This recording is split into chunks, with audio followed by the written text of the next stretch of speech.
Ya, Pak Mas Duki, ini bagaimana dari Kementerian Agama sendiri mengawal ataupun dengan dicabutnya izin operasional ini bagaimana sebetulnya nasib ribuan calon jamaah haji yang jamaah umroh yang hingga kini belum bisa diberangkatkan?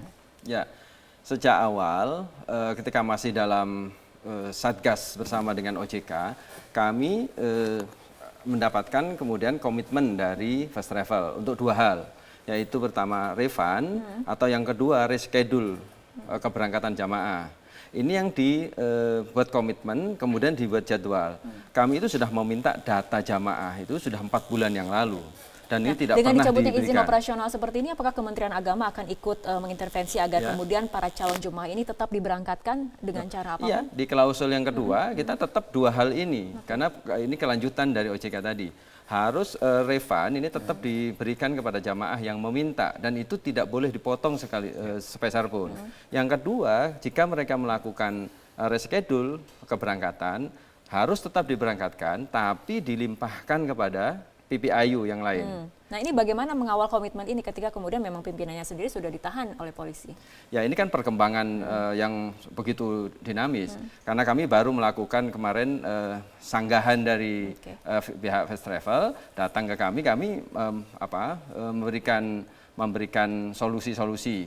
Kami belum menjawab secara tertulis. Jadi ini langsung kemudian ditahan. Jadi kewajiban yang merupakan amar dari keputusan Menteri Agama itu harus dilakukan tetap. Nah, bentuknya seperti apa?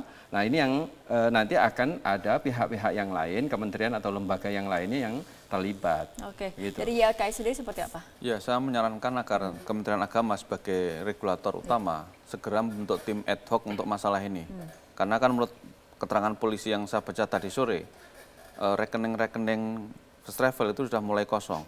Jadi harus ada penyelidikan sampai dugaan pencucian uang dan uangnya ditaruh di mana, dicuci mana, itu yang nanti bisa dipakai untuk kembalikan uang jamaah ataupun kemudian berangkat ke Arab Saudi untuk melakukan ibadah. Jadi saya kira Kementerian Agama harus proaktif dengan kementerian lembaga lain sehingga nasib calon jamaah yang minimal jumlahnya 25.000 itu bisa diselamatkan.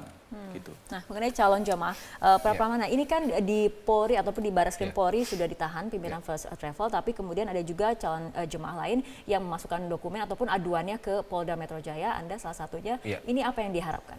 Jadi kebetulan saya juga mewakili dari 250 jamaah yang memberikan surat kuasa kepada saya, karena kami terkumpul itu melalui media WhatsApp.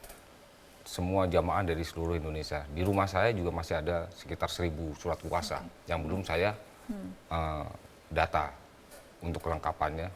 Nah, dari seluruh jamaah itu pada prinsipnya adalah meminta supaya bagaimana pemerintah juga harus ikut andil, merasa bertanggung jawab. Terutama dalam hal ini adalah Kemenak untuk membuatkan krisis center atau apalah namanya, ya kan? Karena ini kasihan Pak yang di daerah-daerah ini Pak, ribuan Pak, berdasarkan investigasi kami itu sekitar ada 50.000 jamaah yang terlantar, yang ada agen, mereka sudah bergabung bersama lawyer untuk melapor ke Barreskrim, yang agennya sudah tidak ada, seperti di Kota Tegal juga agennya sudah meninggal, ada 1.000 jamaah, semua terlantar, tidak tahu harus bagaimana, lihat di TV kantornya sudah tutup, mau refund tidak bisa. Ini sangat-sangat luar biasa kesulitan First Travel ini, Pak. Oke, nah bagaimana bentuk pertanggungjawaban dari pemerintah mulai Kementerian Agama? Nah, kita masih memiliki satu segmen terakhir, pemirsa tetap bersama kami. Prime Talk akan segera kembali sesaat lagi.